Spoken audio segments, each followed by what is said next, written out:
Hi, it's Alex from laughingplace.com here today with a video review of the upcoming Disney Plus documentary series Into the Unknown, Making Frozen 2. It's a 6-part series and it explores the final year of production on Disney Animation's Frozen 2. So for fans of Disney Animation, it offers a really exciting glimpse into the animation studio. A lot of the bonus features that you've seen of the studio are a little bit older because they don't make a lot of them nowadays. And the studio went through a huge refresh while they were making Zootopia and Moana and even parts of Ralph Breaks the Internet. They were actually moved off-site over by Imagineering in Glendale, California to a studio called Tahunga. So there's a lot of Tahunga references in Zootopia because that's where that film was made. Frozen 2, I believe, is the first film that we've seen from Disney Animation Studios in their completely refurbished environment. So there's a lot of new stuff to see just in terms of what's in the hallways and the furniture that you're seeing.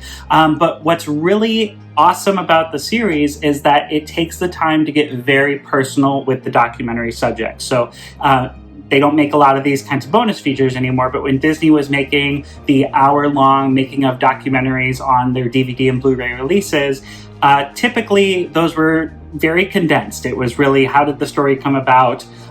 What were some of the challenges in animating it and celebrating the release? This one, because it's chronicling the final year of about 4 years of production on Frozen 2, it's really getting down to some of the nitty-gritty, but it also gets very personal. And kind of the stars of the series are really the directors, Jennifer Lee, who's also the Chief Creative Officer now of Walt Disney Animation Studios and was during this time, co-director Chris Buck and producer Peter Del Vecchio. You also get the lead animator of Elsa, the lead animator of Anna, involved in the documentary somewhat, and also some of the animators. There's one in particular that we follow who's trying to animate the final shot of the Into the Unknown musical number.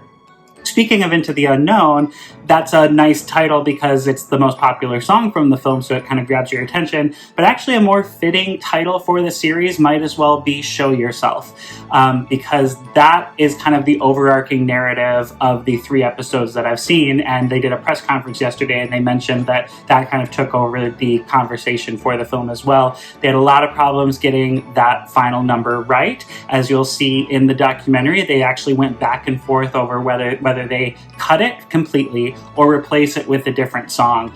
So it's really interesting to see how they fix and solve the problems that that moment in the film creates. It also really demonstrates how iterative an animated film's production is. For those of you who don't know, they really start animating before the story is locked down. In fact, the stories are usually still being tweaked and refined up until about 3 months before release. So in this production, you find out that as they're going on, they created this story of this voice that's calling to Elsa, but they didn't have a definitive answer of who or what that voice was. And so that's part of the problems with Show Yourself, is it's this final number where Elsa finds out what's been calling her, and truth be told, they didn't 100% know what that was. So it's kind of interesting just to see how much they're going in blind when they're making one of these films. And it was really exciting and really fascinating. We have a written review already up on Disney Plus, and we're going to be publishing a kind of behind-the-scenes conversation about the documentary series from that press conference that I got to virtually attend, which was really exciting. For those of you who are fans of the voice cast, you'll also get to see Idina Menzel, Josh Gad, and Kristen Bell interacting at Walt Disney Animation Studios in Burbank, and then Jonathan Groff doing all of his recordings via teleconference from New York City. And then also the songwriters, Kristen Anderson-Lopez and Robert Lopez, and they did most of their work remotely as well. During the press conference, they actually talked a little bit about how invasive it kind of was to be part of this documentary, because in their case, they're really inviting a film crew into their own home, into their own studio. So things get a lot more personal for them. You're looking at their own home decor in that one. You do get to see, at least in the first 3 episodes, some of Chris Buck's personal life as well. And Jennifer Lee certainly talks about hers. So again, it really gets into kind of the nitty-gritty there's a lot of inspiring stories from the individuals who work at Disney Animation. And I think one of the biggest takeaways is just what an incredible place it is to work. A lot of people are animation fans and think, wouldn't it be cool to work there? A lot of people pursue animation and try very hard to get into Walt Disney Animation Studios because they and Pixar are kind of the pinnacle of achievement in the medium. But you really get to see how supportive that environment is. And that's something that I learned earlier this year when I got to go to Walt Disney Animation Studios to interview some of the directors of the Walt Disney Animation Studio short circuit films, which are all on Disney Plus right now, or I shouldn't say all because there's more that'll be coming.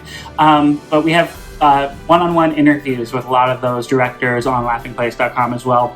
And really the overarching narrative of that visit was how they all supported each other and helped each other through things. And it very much seems like Walt Disney Animation Studios has this kind of open door policy. Anybody can come to anybody for anything at any time.